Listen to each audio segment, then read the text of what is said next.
Hello, I'm Dean. I'm Dave. And welcome to Shock and Boulevard.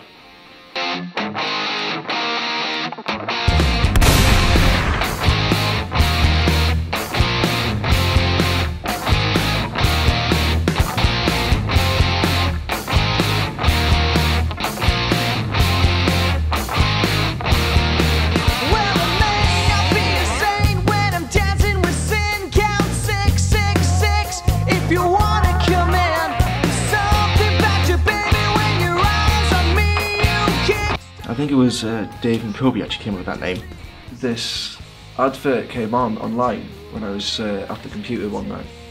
It was for this film, I don't know if you've seen it, it's got Clive Owen and Keira Knightley in it, it's called London Boulevard. Yeah, so that, as soon as I heard that, I was like, London Boulevard, that's quite a cool name for a film, or even for a band. But obviously with it being the name of a film, I thought, well, let's change it. And I thought with this going through the whole Guns thing, I just thought Shock and Boulevard, that works really well. So I told him, he loved it, we told everyone else, Jackie loved it, you know, got Dean in, told him the name of the band, he thought it was cool, so we decided to keep it. I think I was chatting to Kobe online at the time about it, and he told me that the name of the band was going to be Shock and Boulevard. And a light went off my head thinking, because I really love the whole 80s metal scene, especially like the Sunset Strip, with a lot of bands that came out around that time, like Guns N' Roses, Motley Crue, Skid Row, big influence on me. And to me it sounded like, when we said Shock and Boulevard, it just reminded me of Sunset Boulevard. And that whole thing clicked to me as like thinking, oh, wow, that's brilliant. When the first bassist left, I brought in Jackie, who I knew from Reckless Desire. And he just sort of fit the bill straight away, and he hit it off with Dave straight away, and he loved the music that we were playing. True, he did take a bit of a physical abuse from me for the first few weeks. Just any step out of line or mess around, I just should throw the odd beer can at him, backhand, drumstick, anything that came to hand really. Within about an hour, Dean just popped up on Facebook and said, you know, I'll be your drummer. He said, I'll be your drummer until you get a new one. And bless him, we've never found a new one, so it looks like Dean's with us for a while, you know. It was through Dave. They were looking for a drummer, and I said I'll fill in temporarily, and it just ended up being a permanent basis. So, well, in December we had the acoustic gig in the Vic in Wrexham. Well, we say acoustic. He was the only one with an acoustic. I was the only one playing an acoustic. But I had an electric, and it was just kind of, Jackie had the electric bass. Just kind of a clean, let's just say a cleaned up set. Yeah. Shotgun Boulevard Unplugged.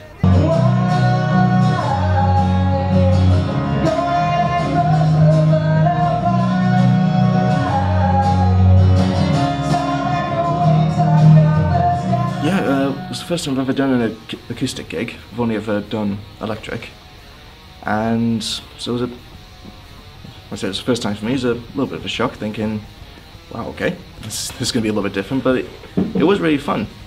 I had a really good time with it. I was really good that Dean couldn't be there, so it was just me, Kobe and Dave, but you know, the show must go on, as they say. I was absolutely devastated I couldn't make it. I really enjoy playing acoustic gigs as well. I always, for some reason, the reason I think it is because it's quieter, it's a quieter atmosphere. I can hear myself singing more. So I'm always able to sort of bring out a better vocal performance when it's acoustic.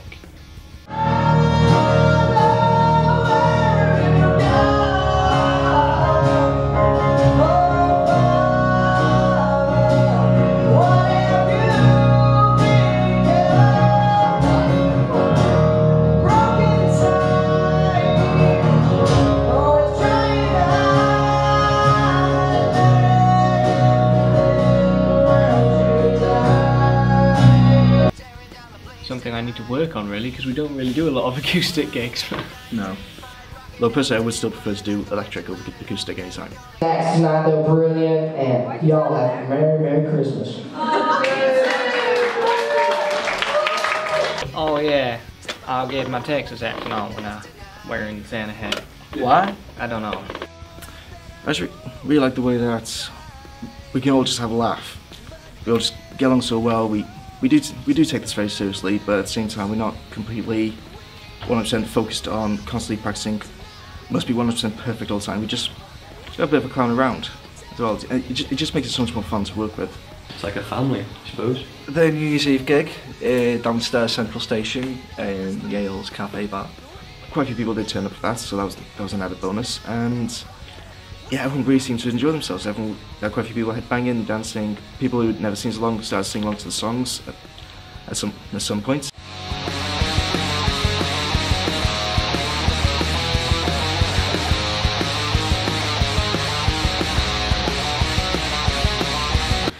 Well, a lot of anxious feelings in the weeks coming up to it because it's a big gig and bigger than most of the gigs we've had, but it was the first for a while.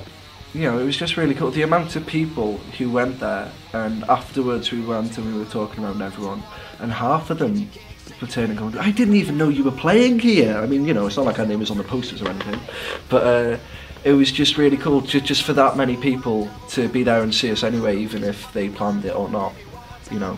But just being back out there, seeing all those people playing for all of them and just getting the reaction that we did.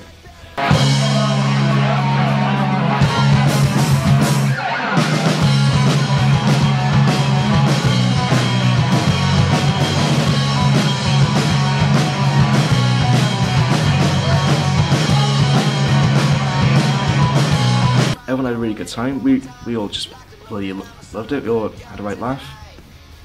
So yeah, it was a hell of a way to really kick off with the band getting back together and kick into the new year. It's why we got back into it. You know, to get out there, to play music, to enjoy it, and you know, thankfully for other people to enjoy it too.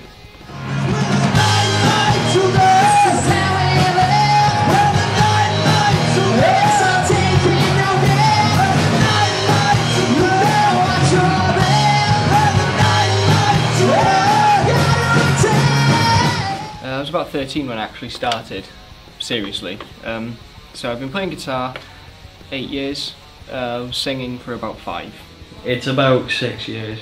6, yeah. It's been on and off though, because I haven't really had time to practice at home. I've never really had a drum kit at home, so it's sort of been in school, break times, dinner times, I go into the practice rooms, and usually with Dave, and that's sort of how I learned. I've been playing guitar for, well, about 8 years. Well, started when I was 12, I'm 20 now.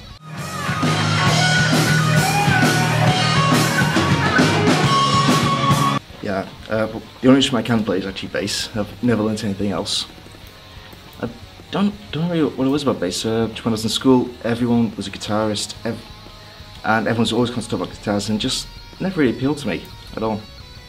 I mean, I got into singing. I was singing for bands because no one else in the band would do it. So that's how I really got started, but when I took it seriously was because of that connection I wanted to share with an audience.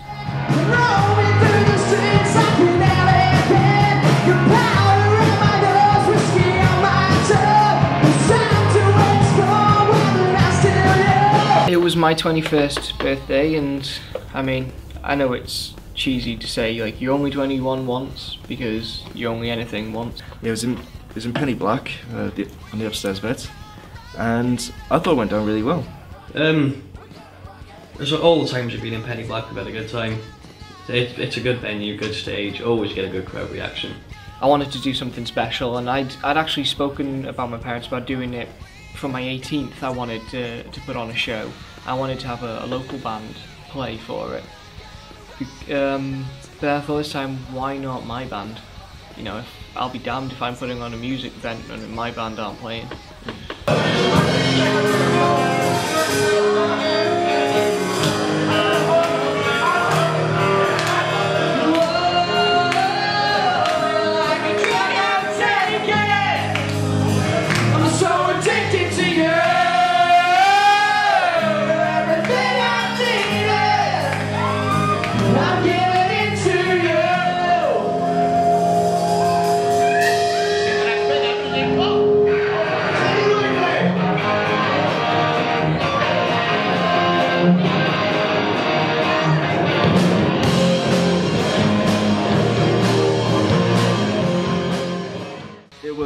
It was fantastic. The fact that everyone was up there standing just a few inches away from us, and especially with just sing along to all the songs, bopping away, and especially I think the main one was definitely Dirty Angel.